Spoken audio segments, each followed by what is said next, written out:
पूरे 18 साल आंखें बंद रखने के बाद जब पहली बार मैंने आंखें खोली तो देखा कि बल में सोई मेरी बीवी असल में इस देश की महारानी है। और जिस नौकरानी की मैं रोज गाल खींचता था वो तो दुनिया की सबसे बड़ी तलवारबाज है।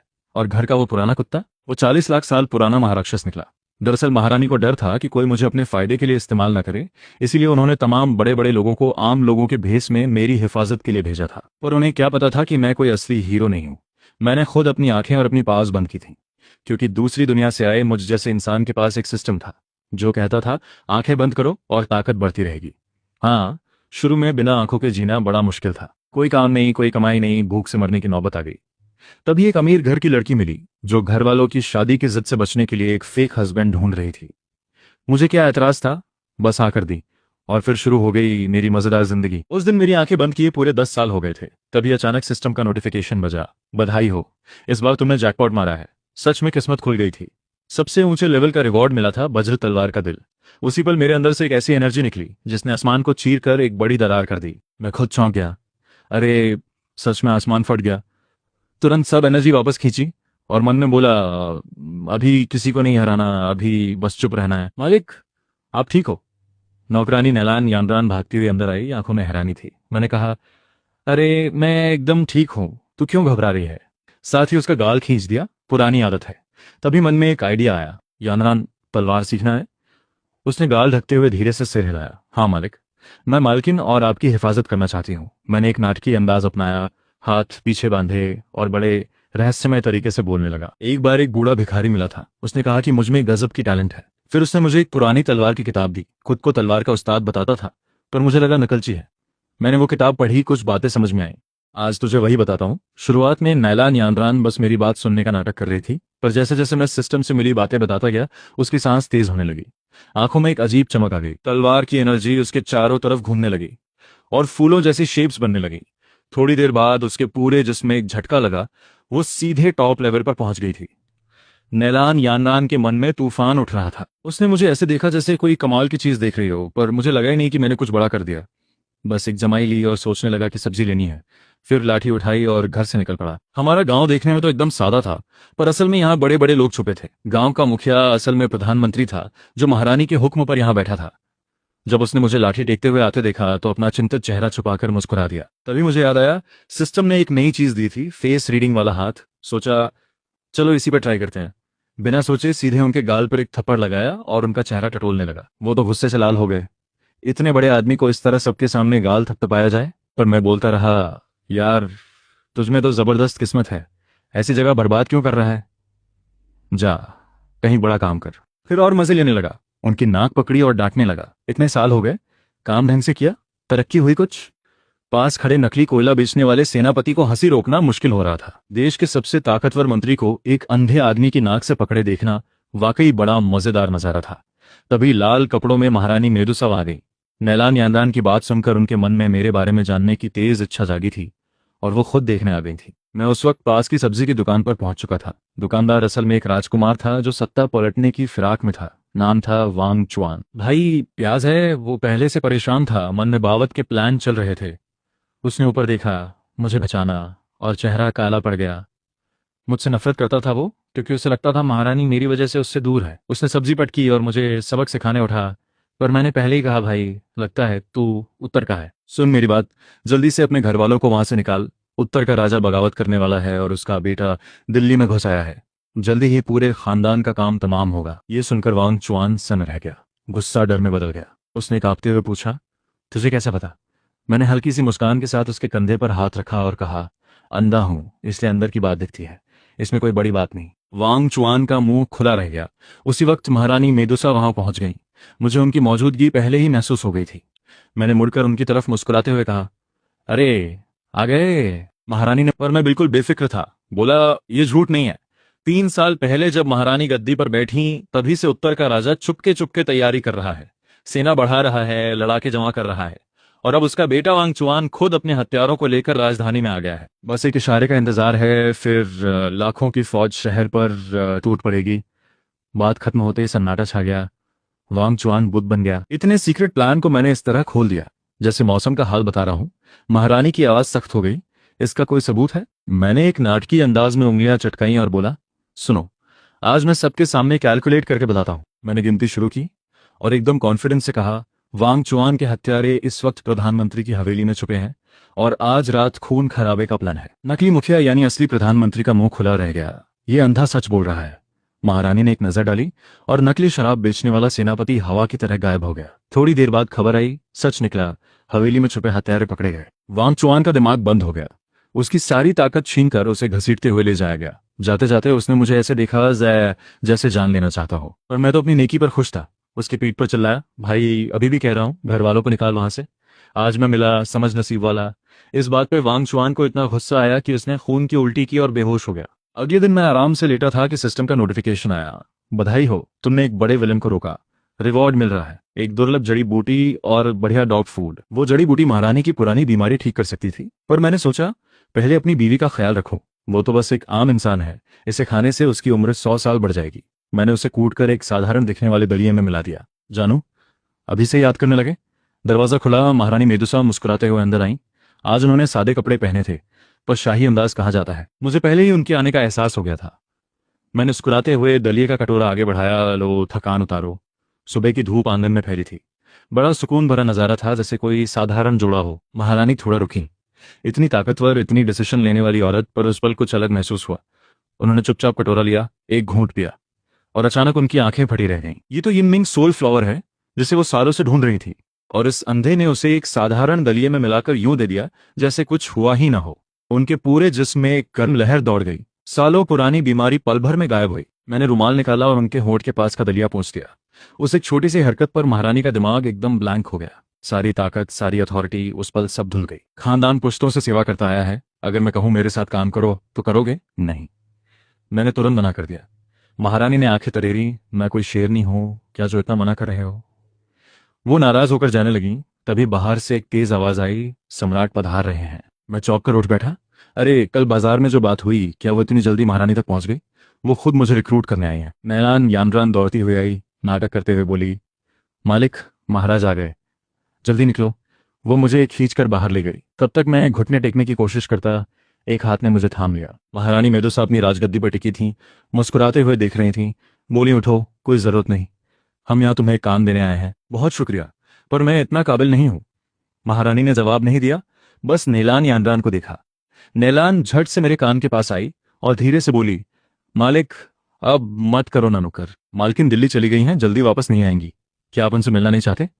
मालकिन का नाम सुनते ही मैं रुक गया, फिर एक लंबी सांस ली और बोला, ठीक है, जो हुक्म। तुम जितना छुपाओगे उतना मजा आएगा। अगले दिन दरबार में महारानी ने ऐलान किया, शू साहब को हमका उपमंत्री नियुक्त करते हैं।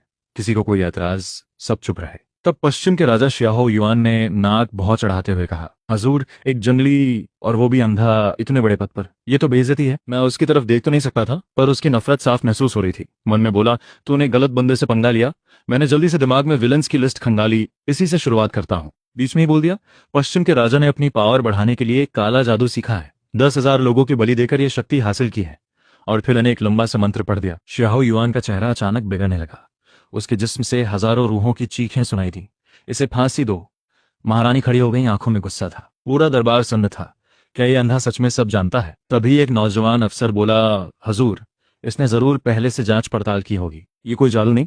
मैं उसकी तरफ मुड़कर आराम से कहा, अच्छा, तो फिर सुन, 3 साल पहले जो एग्जाम टॉपर बना था वो नकल करके आया था। तेरे बाप ने एग्जामिनर को रिश्वत देते वक्त डर था कि कहीं वो भूल न जाए, तो उसने जो कोड़ा गिफ्ट किया था उस पर तेरा बचपन का नाम गुड्डू खुदवा दिया था, है कि नहीं? वो अफसर एकदम पीला पड़ गया, टांगे कांपी और धड़ाम से गिर पड़ा। फिर उसे भी घसीटते हुए बाहर ले जाया गया। दरबार में सन्नाटा था। मैंने हल्की सी खांसी की और इत्मीनान से प्रधानमंत्री के सामने जा खड़ा हुआ, हाथ बढ़ाया और उनके बूढ़े चेहरे पर टटोलने लगा। प्रधानमंत्री झेंप और गुस्से से मरे जा रहे थे। मैंने गंभीर होते हुए कहा, प्रधानमंत्री जी, मेरे गांव में एक मुखिया है, नाम है झेंग जूझोंग। उसकी जन्म कुंडली और किस्मत बिल्कुल आपसे मिलती है। मुझे तो लगता है ये आपका बिछड़ा हुआ भाई है। प्रधानमंत्री का चेहरा फड़कने लगा। वो जानते थे कि वो मुखिया खुद उनका ही भेस है, पर सबके सामने मानना पड़ा, हाँ, ऐसा एक बड़ा भाई है। दरबार में फुसफुसाहट शुरू हो गई। प्रधानमंत्री रोने रोने को हो गए। जिंदगी भर की इज्जत एक पल में मिट्टी में मिल गई। उन्होंने दयनीय नजरों से महारानी को देखा। महारानी थोड़ी शर्मिंदा होकर हाथ हिलाया, बस दरबार खत्म। मैं खिसकने की सोच ही रहा था कि महारानी ने आवाज दी, शू साहब, आप दिल्ली में न हो, चलो पैलेस में रहो, काम भी आसान रहेगा। मैं थोड़ा चौंका, ये मेरे साथ इतनी फ्रेंडली क्यों है?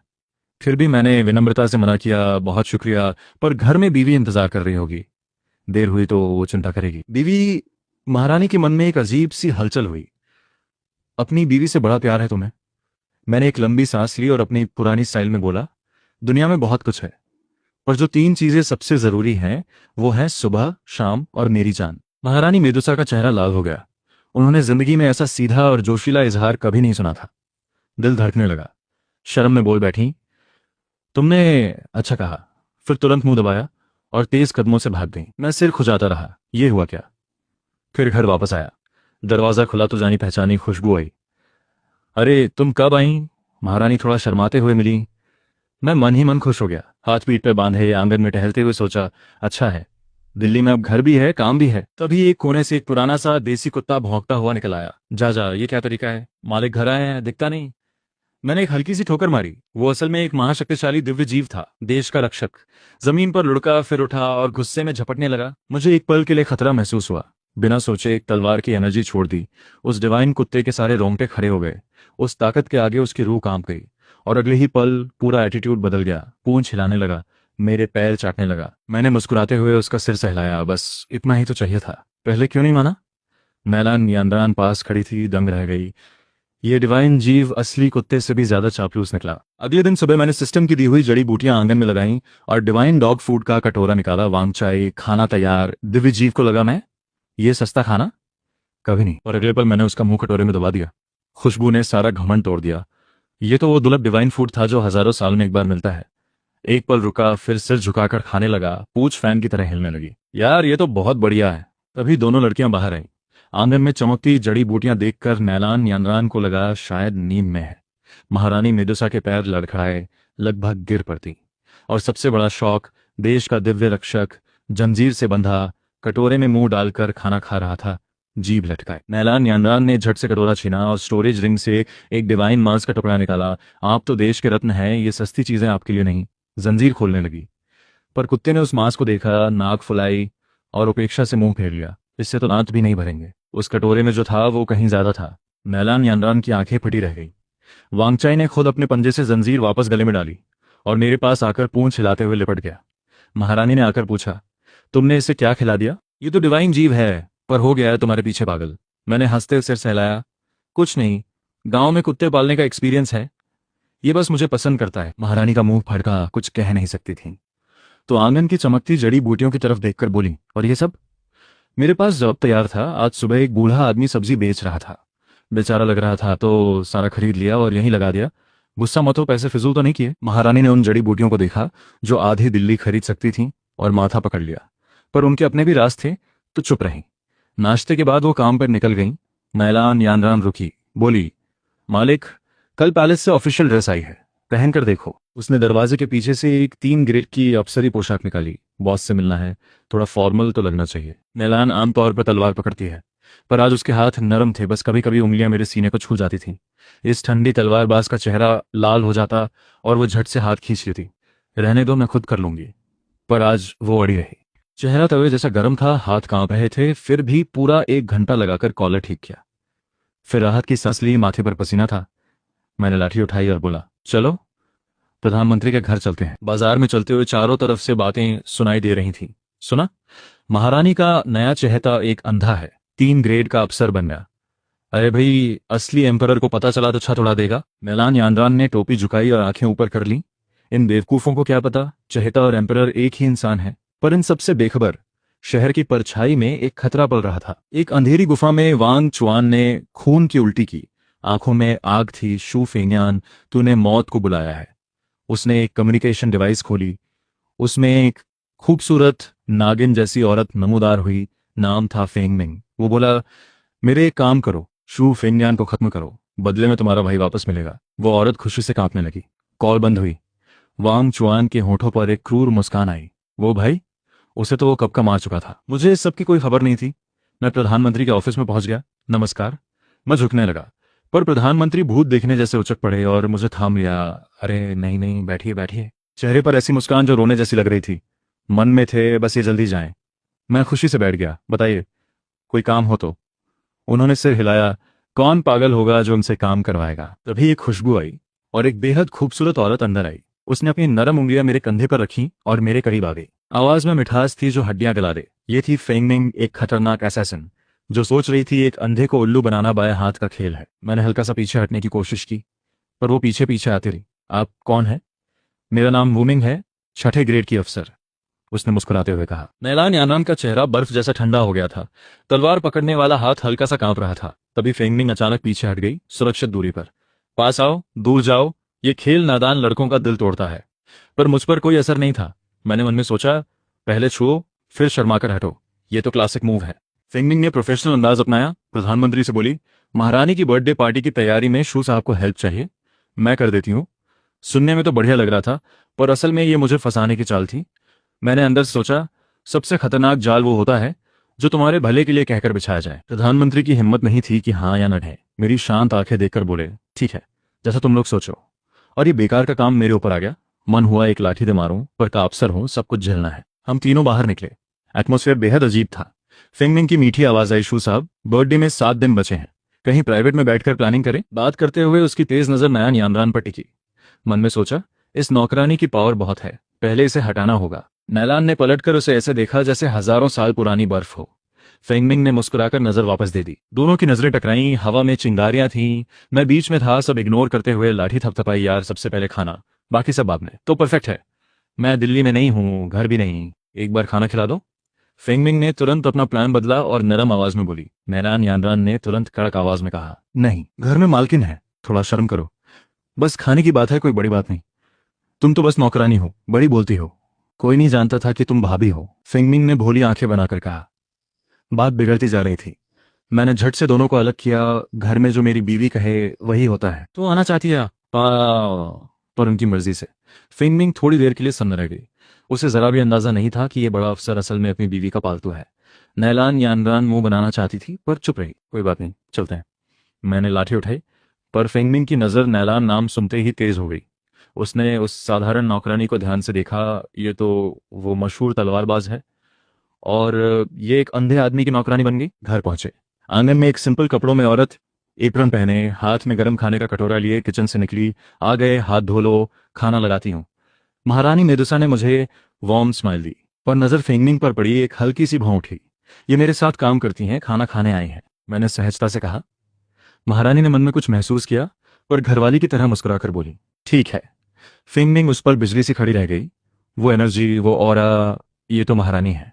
और ये खूनी असैसिन के पैर कांपने लगे। फेंगमिंग बैठे बैठे बेचैन थी। अभी मुंह खोला ही था कि महारानी ने उसे आंख दिखाई और होंठ पर उंगली रख दी, फिर मेरी तरफ इशारा किया। फेंगमिंग समझ गई, सिर हिलाया और चुप हो गई। मन में सोचा, महारानी के हाथ का बना खाना खाने को मिल रहा है, कल फांसी भी लगे तो कोई गम नहीं। उसने खुशी खुशी मछली का टुकड़ा उठाया, मुंह में डाला, और एक साथ कड़वा, तीखा, नमकीन और अजीब सा स्वाद फट गया। फेंगमिंग का दिमाग घूम गया। थूकने ही वाली थी कि देखा, मैं और नैलान यानरान भी गर्दन अकड़ाकर अजीब चेहरा बनाकर निगल रहे हैं। महारानी को कुछ लगा, खाना ठीक नहीं है क्या? मैंने सच बोला, बहुत बढ़िया है। फेंगमिंग ने झटपट अंगूठा दिखाया, जिंदगी बचानी थी। नैलान यानरान चुपचाप चाय से कुल्ला करने लगी। महारानी ने देखा, फिर फेंगमिंग के फिगर पे एक नजर डाली और पूरी मछली की प्लेट उसकी तरफ खिसका दी। अच्छा लगा तो और खाओ। फेंगमिंग की स्माइल जमी रह गई, आंखें बंद, आंसू बहाते हुए कोयला खाने जैसे पूरी प्लेट साफ कर दी। आंखें खुली तो लगा दादी नानी बुला रही हैं। और लो, अभी तो बहुत है। महारानी ने मुस्कुराते हुए एक और प्लेट बढ़ाई। फेंगमिंग का मुंह भर आया। मैं अब और नहीं देख सका, उठकर बोला, लाओ, मैं थोड़ा ठीक करता हूं, ये मेरी पहली रसोई है, बर्बाद नहीं होने दूंगी। महारानी की आवाज में अनजाने में एक रॉयल वार्निंग आ गई। मैंने नरमी से हंसते हुए कहा, आपने गलत कहा, आपने तो नींव रखी है, मैं बस थोड़ा रंग चढ़ा रहा हूं। जैसे बादशाह ने नक्शा बनाया, मंत्री ने सजाया, दोनों ने मिलकर किया। आपके बिना शुरुआत होती तो मेरी फिनिशिंग कहाँ होती? आंगन में सन्नाटा छा गया। महारानी की चॉपस्टिक्स हाथ से गिर पड़ी। फेंगमिंग भी हैरान रह गई, ये इजहार है या बस बात? मीठा तो शहद से भी ज्यादा था। फेंगमिंग ने चुपके से देखा, खून बहाने वाली महारानी के कान अनार जैसे लाल हो गए थे। नैलान यानरान ने झटपट छोटी नोटबुक निकाली और ये बात नोट कर ली। महारानी दुनिया की सबसे पावरफुल है, पर इस तरह की बातें सुनने की आदत नहीं थी। थोड़ी देर बाद मैं खाना ठीक करके वापस आया। महारानी ने तुरंत एक टुकड़ा उठाया, स्वाद जीभ पर पड़ा और पूरी बॉडी एक पल को काम गई। आंखों में एक चमक आई जो पहले कभी नहीं आई थी। ये हंसी उन्होंने एम्परर बनने के बाद पहली बार किसी के सामने ऐसे दिखाई थी। लो, थोड़ा और। मैंने उनकी प्लेट में और डाल दिया।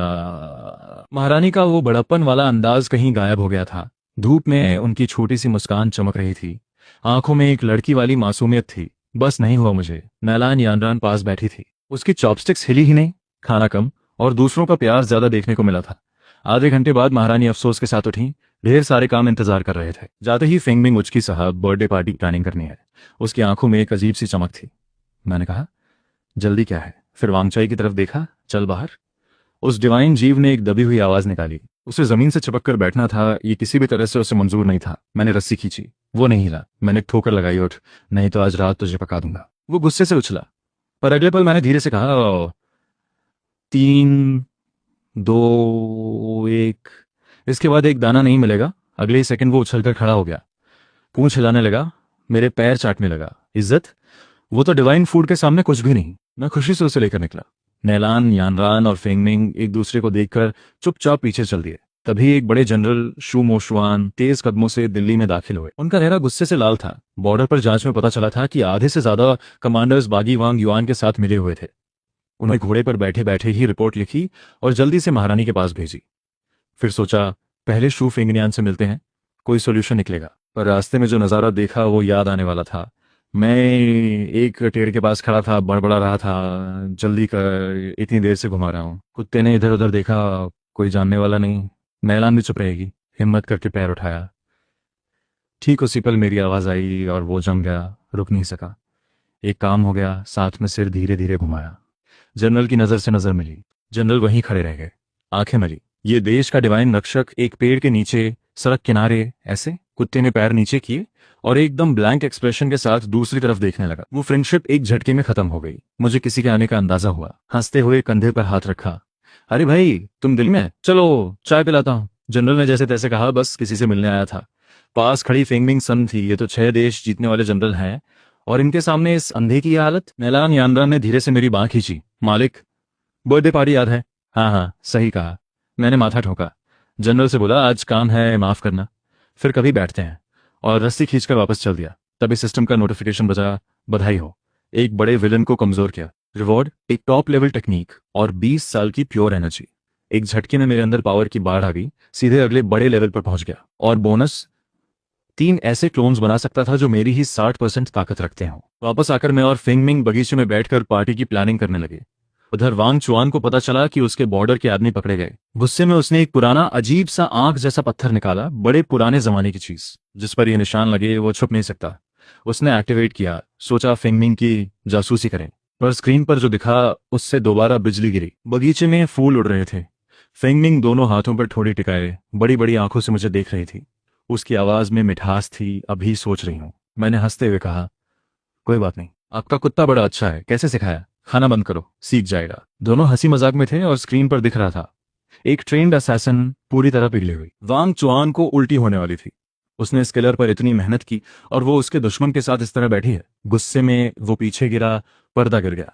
उसने खुद को समझाया, नहीं, जरूर वो उसे फंसा रही है, पर खुद को ही पता था ये एक्सक्यूज बेकार है। घर में कोई नहीं था, सीधे काम क्यों नहीं किया? उधर बगीचे में फेंगमिंग ने पूछा, साहब बर्थडे पार्टी कैसी होनी चाहिए? मुझे हंसी आई। ये तो बस एक बड़ा कंपनी इवेंट है। पहले फेस्टिव माहौल बनाओ, फिर बड़े बड़े लोगों को बुलाओ, खाना पीना हो, फिर कुछ एंटरटेनमेंट, डांस, पोएट्री, म्यूजिक, सबसे गिफ्ट्स लो, अंत में एक फाइट कंपटीशन। मैंने एक रेडीमेड प्लान निकाला और उसे दे दिया। फेंगमिंग ने ऐसे लिया जैसे खजाना मिल गया। माथे से लगाया, पढ़ने लगी, साहब ये तो कमाल है। साथ में आंखें भी चमकाती रही। पर एक अंधे पर यह सब बेकार था। फेंगमिंग ने सोचा, मैं इतनी मेहनत से आंखें मार रही हूँ और इसे पता तक नहीं। वैसे सुना है एक मशहूर किलर का नाम भी फेंगमिंग है। वो वांग चुआन के बारे में क्या सोचती होगी? मैंने मन में प्लान करते हुए पूछा। फेंगमिंग ने एक पल रुककर नफरत से कहा, घमंडी आदमी, जिसमें जिंदगी है बस। फिर मेरी तरफ देखकर नरम होकर बोली, वांग चुआन और साहब की तुलना हो ही नहीं सकती। मैंने चुपचाप सिर हिलाया।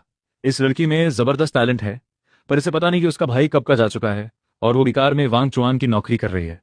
उधर वांग चुआन ने गुस्से में कीमती कप तोड़ा और अंधेरे में चिल्लाया, 7 तलवारों वाले उस्ताद, इन दोनों को खत्म करो। परछाई से एक बूढ़ा आदमी निकला, कमर पर 7 छोटी छोटी तलवारें, चुपचाप झुका और हवा में गायब हो गया। मैं बगीचे में बैठा था। फेंगमिंग थोड़ी टिकाए देख रही थी। नैलान यंदान तलवार लिए पास खड़ी थी। अचानक एक हवा चली, फूल उड़े और पीठ के पीछे बिना आवाज के 7 तलवारें एक साथ निकली।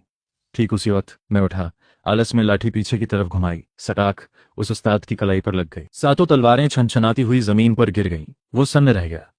100 साल की मेहनत से बनाई टेक्निक एक लाठी ने तोड़ दी। मुझे लगा कुछ लगा, उलझकर पीछे मुड़ा, खाली नजरों से उस दिशा में देखा। कोई था क्या? वो उस्ताद पसीने में भीग गया। ये कोइंसिडेंस था या उसने पीले कागज का एक पुराना नक्शा निकाला? अपनी सबसे बड़ी टेक्निक यूज करने वाला था, पर कागज निकलते ही हवा ने उड़ा दिया। वो नक्शा सीधे मेरे हाथ में आ गिरा। मैंने छूकर देखा, कागज है, कुछ बना हुआ है। खोला, फिंगमिंग ने देखा और हंसी। ये क्या बना है? कुछ समझ नहीं आया। नैलान यांद्रा ने देखा, 3 साल के बच्चे की ड्राइंग लगती है। मैंने भी सिर हिलाया। हाँ, बड़ी अजीब है। वो उस्ताद की मूछें फड़कने लगी। वो नक्शा उसने महीनों में बनाया था, बर्थडे पार्टी में कियोस्क मचाने के लिए, और इन्होंने इसे बकवास कह दिया। उसने गुस्से में सारी एनर्जी छोड़ी और तलवार की तरह सीधे मेरी तरफ आया। मैं उसी वक्त झुककर नक्शा देख रहा था। उसका वार खाली निकल गया। वो रुक नहीं पाया और सीधे कुत्ते के घर में जा घुसा। वांगचाई अंदर सो रहा था। आउच! गुस्से में बाहर निकला और भौंकने लगा। मैंने आवाज सुनकर पूछा, वांगचाई क्या हुआ? चूहा आया क्या? वो उस्ताद घर से निकला, सिर पर तिनके लगे थे। इतनी बेइज्जती उसने कभी नहीं झेली थी। वो फिर हमला करने को था कि मेरे हाथ में डिवाइन डॉग फूड का थैला देखा। उसके पेट ने गद्दारी की, जोर से बोला। उसे खुद पर शर्म आई। मैंने टटोल कर एक मुट्ठी डॉग फूड उठाया और आगे बढ़ाया। लो भाई, ट्राई करो, मेरा स्पेशल स्नैक है। वो उस्ताद उस डॉग फूड को देखकर कांप रहे थे, पर हाथ रुक नहीं रहा था। उन्होंने एक दाना मुंह में डाला और आंखें फटी रह गईं। ये तो दुर्लभ डिवाइन चीज थी जो हजारों साल में नहीं मिलती। बस सब भूल गए। कुत्ते के घर के पास बैठकर खाने लगे। वांगचाई ने गुर्राया। मैंने एक और मुट्ठी उसे दी। शांत, मेहमान आए हैं। फेंगमिंग और नैलान यानरान एक दूसरे को देखते रहे। ये तो वो खतरनाक उस्ताद थे जिनसे दुनिया कांपती थी, और अब कुत्ते के घर के पास डॉग फूड खा रहे थे। तभी दरवाजे पर कदमों की आवाज आई। महारानी मेदुसा अंदर आई। खबर थी कि कोई हमलावर आया है, पर जो नजारा देखा उस पर यकीन नहीं हुआ। उस उस्ताद ने एनर्जी महसूस की, घबराकर घुटने टेक दिए। सरकार को प्रणाम। मैंने सुना और समझ गया। अरे, महारानी आ गई। माफ करना, स्वागत नहीं हो पाया। महारानी की नजर मेरे हाथ के नक्शे पर पड़ी। ये क्या है? बस ऐसे ही मिल गया था।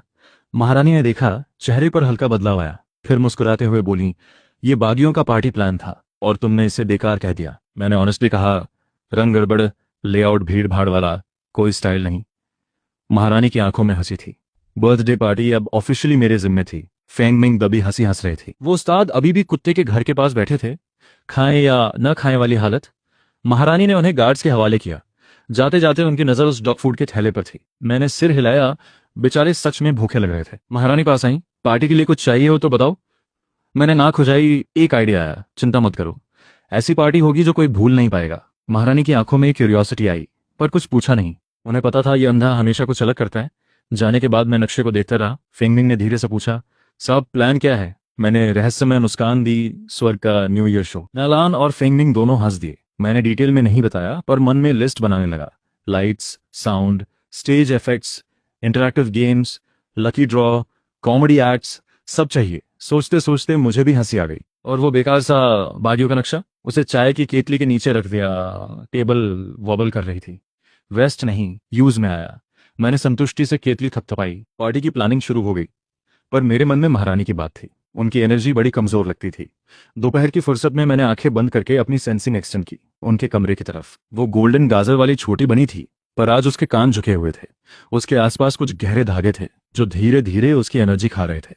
मेरी भौहें सिकुड़ गईं। सिस्टम ने नोटिफिकेशन दी, high level energy disturbance detected, analysis, पुरानी इंजरी, कोल्ड पॉइजन अभी भी शरीर में है, ट्रीटमेंट इमिंग सोल फ्लावर रिकमेंडेड। मुझे याद आया, वो फ्लावर तो मैंने पहले ही यूज कर दी थी।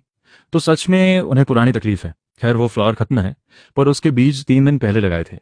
आंगन में दूसरी वार्म एनर्जी वाली जड़ी बूटियां थीं। उन्हें मिलाकर कुछ बन सकता था। पूरी तरह ठीक नहीं, पर आराम जरूर मिलेगा। मैं उठकर आंगन की तरफ बढ़ा। सेंसिंग से हर पौधे की एनर्जी दिख रही थी। मैं बैठकर जड़ी बूटियां चुन रहा था कि नैलान यानरान आई। मालिक, कुछ चाहिए?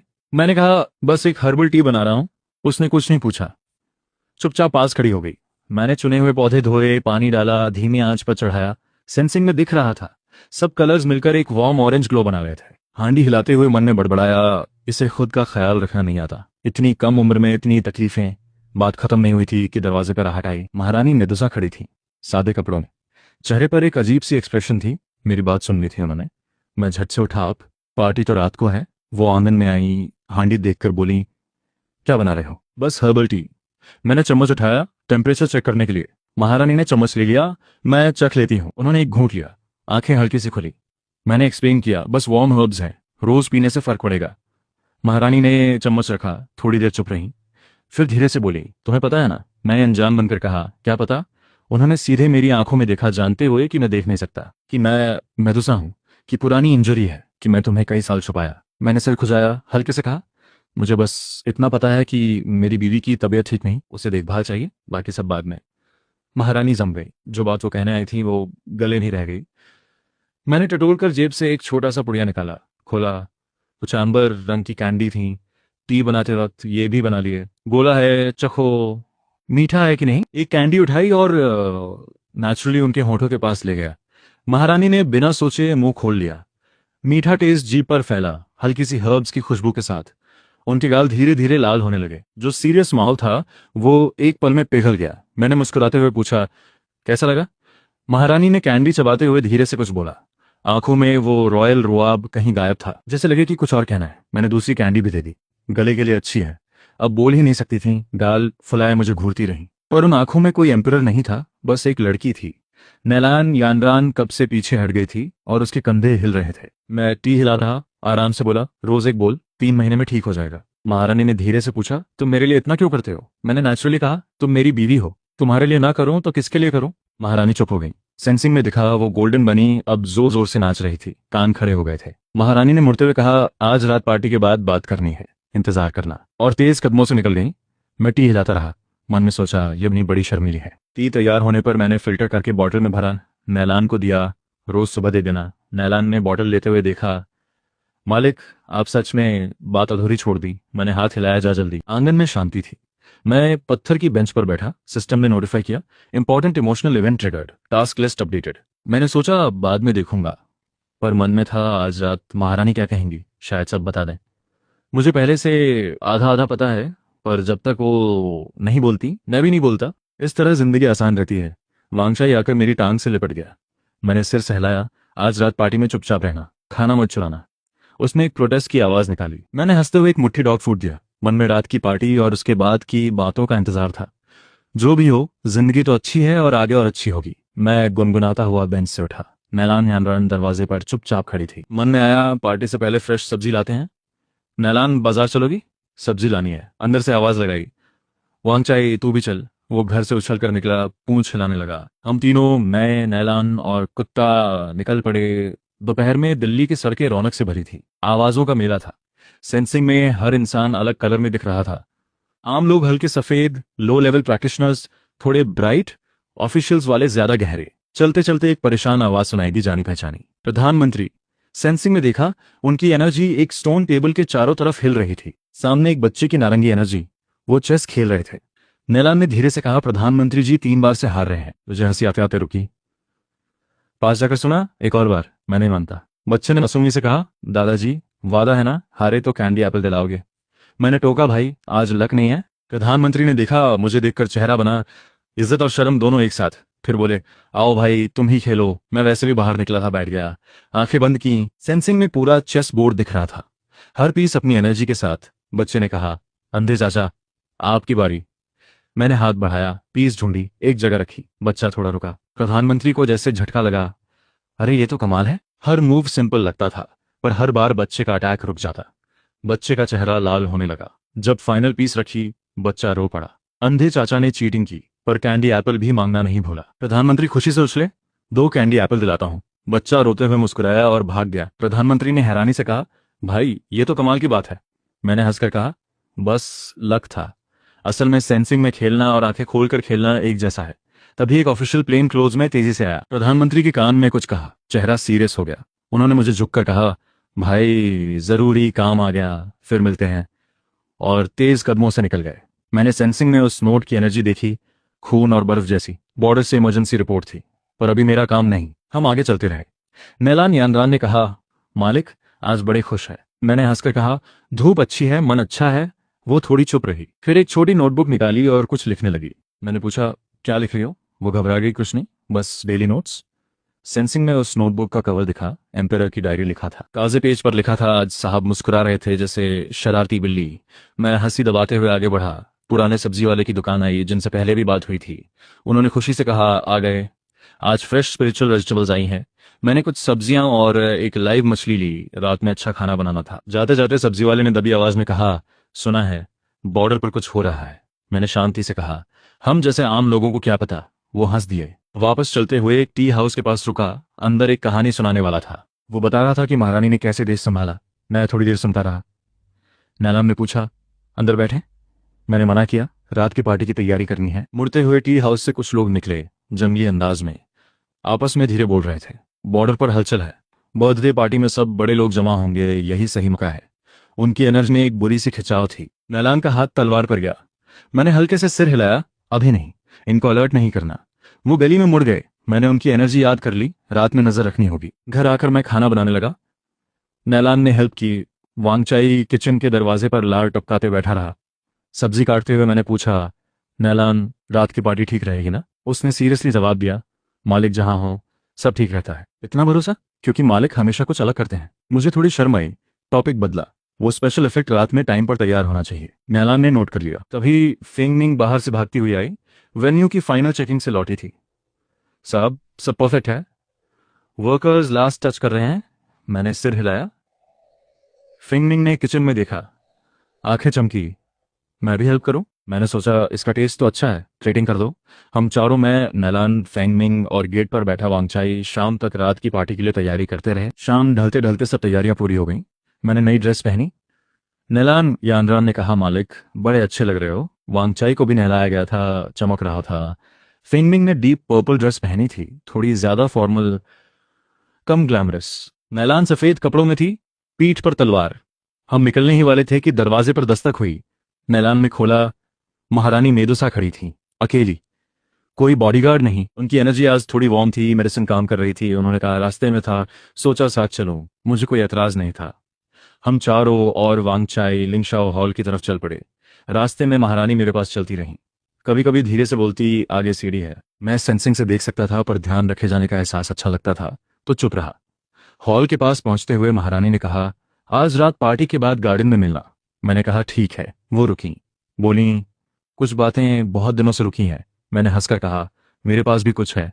उनके कदम हल्के हो गए। नैलान और फेंगमिंग ने एक दूसरे को देखा। दोनों की आंखों में हंसी थी। वांगचाई सबसे आगे दौड़ रहा था। शाम की रोशनी में हमारी परछाई लंबी हो गई थी, एक वार्म पेंटिंग जैसा।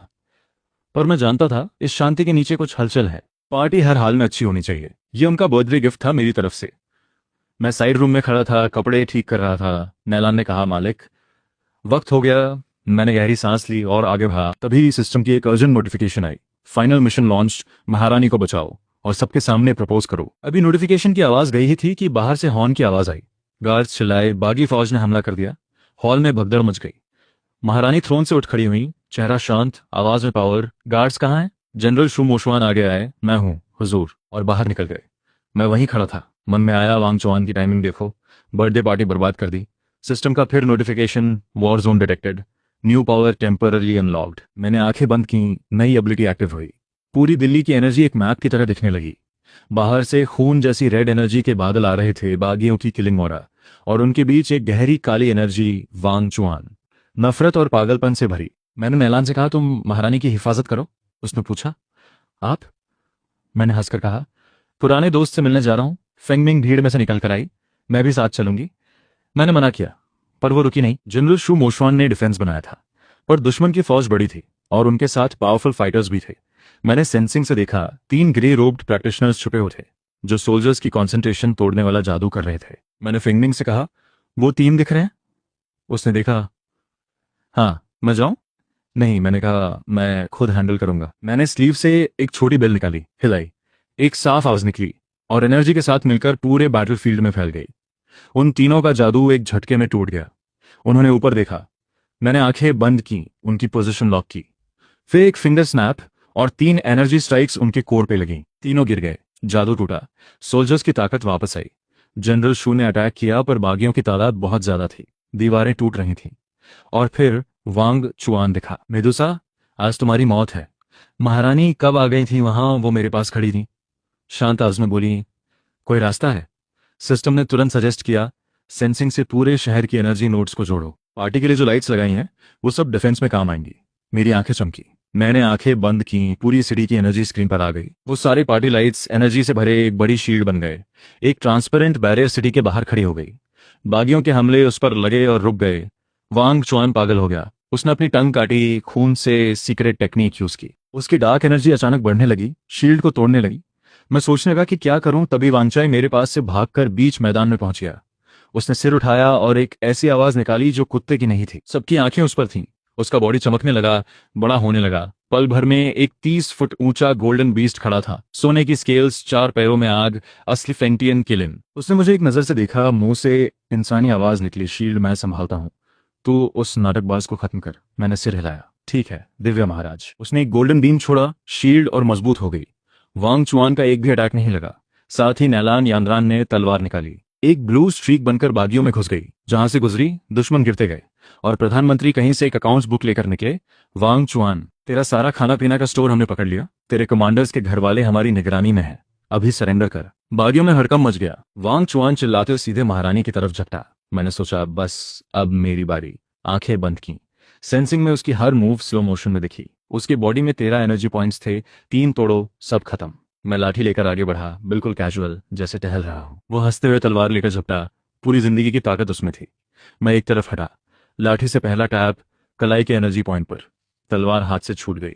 दूसरा टैप कोर एनर्जी पॉइंट पर, उसकी सारी पावर एक झटके में गई। तीसरा टैप माथे के पॉइंट पर। वांग चुआन वहीं जम गया।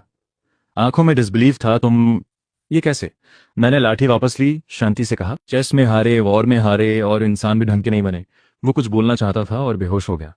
नेता गिरा, अब आगे भाग गए। गार्ड्स ने आगे बढ़कर सब कंट्रोल किया। शुरू से आखिर तक आधा घंटा भी नहीं लगा। मैंने सेंसिंग बंद की, आंखें खोली, सामने अंधेरा था, पर चारों तरफ से जीत की आवाजें आ रही थीं। जनरल शू मोशवान आए, जोर से कंधा थपथपाया। भाई तू तो कमाल है। मैं हिल गया। जरा आराम से यार, बूढ़ा हूं। महारानी पास आई, धीरे से बोली, शुक्रिया। मैंने सिर खुजाया। कोई बात नहीं, ये तो बनता था। सिस्टम ने नोटिफिकेशन दी, emergency resolved, mission 80% complete, propose करो अभी। मेरे मुंह का कोना फड़का। ये सिस्टम भी टाइमिंग देखता है। पर सच में अभी बेहतर मौका कहाँ मिलेगा? सब यहीं थे। मैंने गहरी सांस ली, महारानी की तरफ मुड़ा। सेंसिंग से उनकी पोजीशन पता थी। वो, हुजूर एक बात कहनी है। गला थोड़ा कंपा। चारों तरफ सन्नाटा छा गया। महारानी ने शांति से कहा, बोलो। सिस्टम दिमाग में चिल्ला रहा था। मैंने एक सांस ली और साफ आवाज में कहा, हुजूर क्या मैं पार्ट टाइम एम्परर बन सकता हूँ? पूरा मैदान एक झटके से सांस रोक बैठा। मैंने जल्दी से जोड़ा, बस ऑफिशियली एक उम्र भर आपके लिए खाना पकाना चाहता हूँ। ये सुनकर मुझे खुद थोड़ी शर्म आई, पर दिल की बात थी। महारानी चुप रही। इतनी देर की लगा नाराज हो गई। फिर एक आवाज आई, हंसी में भीगी हुई, आंसुओं से थोड़ी गीली, मंजूर है।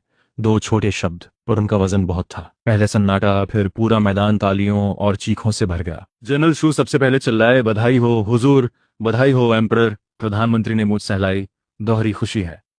मैलान ने मेरे पास आकर धीरे से कहा, बधाई हो मालिक। फेंगमिंग खुशी से ताली बजाने लगी। वांगचाई वापस कुत्ते बनकर पास बैठ गया था। इतने धीरे से बोला कि बस मैं सुन सका। आखिर कह ही दिया। मैं तो कब से परेशान था। सिस्टम ने नोटिफाई किया, final mission complete, special reward. आंखें खोलकर भी सेंसिंग काम करेगी। जब चाहो देखो, जब चाहो बंद करो। मुझे थोड़ी हैरानी हुई। मैंने मन में कहा, आंखें खोलो। 18 साल का अंधेरा एक पल में रोशनी से भर गया। लिंगशा हॉल दिखी, चारों तरफ मुस्कुराते चेहरे, और महारानी गोल्डन ड्रेस में, इतनी खूबसूरत कि आंखें ठहर गईं। उनकी आंखों के कोने अभी गीले थे।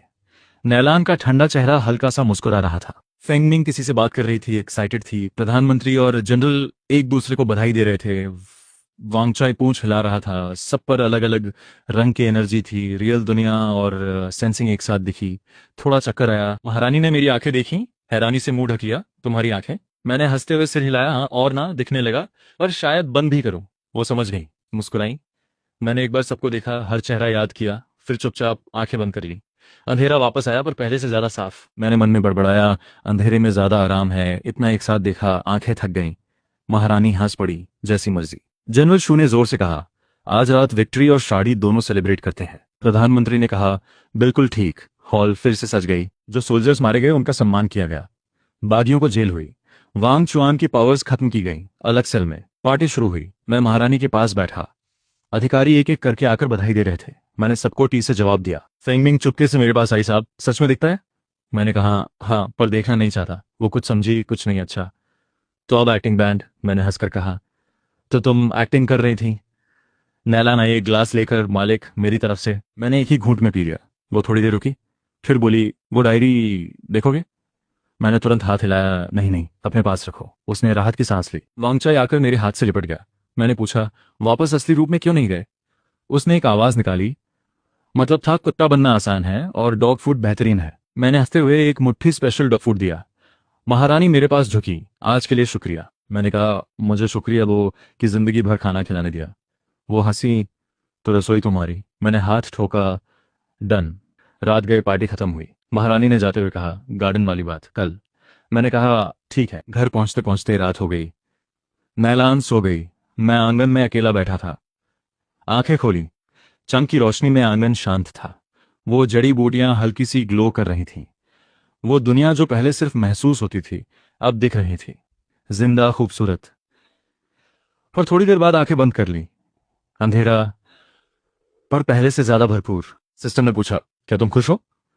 मैंने उल्टा पूछा, तुम्हें पहले से पता था? सिस्टम थोड़ी देर चुप रहा। मेरा काम था तुम्हें सही रास्ता दिखाना। रास्ता मिल गया। अब मैं क्वाइट मोड में जाता हूँ, जरूरत हो तो बुलाना। मैंने कहा, ठीक है, शुक्रिया। जिंदगी वापस नॉर्मल लगने लगी। पर हर दिन में कुछ नया था। सुबह मैं किचन में नए डिशेस ट्राई करता।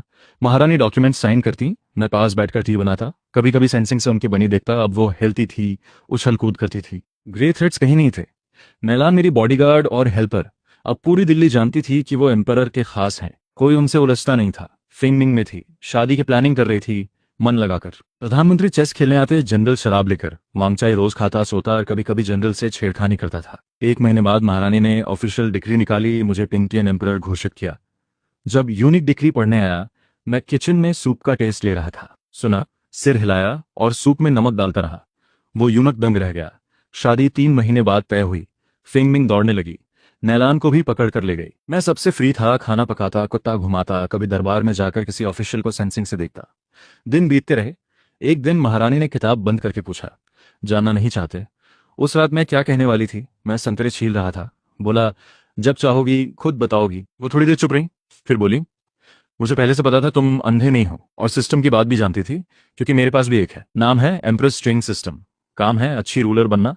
संतरे छीलना रुक गया तो हम दोनों एक ही नाव में हैं। उन्होंने हाँ ना दोनों में सिर हिलाया। तुम्हारा सिस्टम ज्यादा फ्रेंडली है, मेरा तो बस काम देता है, और फेल होने पर पेनल्टी। मैंने हंसते हुए संतरा आगे बढ़ाया, तो अब दोनों मिलकर मिशंस करेंगे। उन्होंने संतरा लिया, मुस्कुराई। कुछ दिन बाद नैलान एक डायरी लेकर आई, प्रॉपर बाइंडिंग वाली। मालिक, ये कॉपी है, शायद देखना चाहें। मैंने खोला। पहले पेज पर वो दिन जब मैंने उसे तलवार सिखाई थी। आगे रोज के छोटे छोटे पल, कैसे खाना बनाया, कुत्ता घुमाया, किससे बात की। उसकी नजर में मैं एक ऐसा बेवकूफ था जो आंखें बंद रखता था, पर सबसे ज्यादा देखता था। मैंने डायरी बंद करके वापस किया। अच्छा लिखती हो, पर आगे मत लिखना।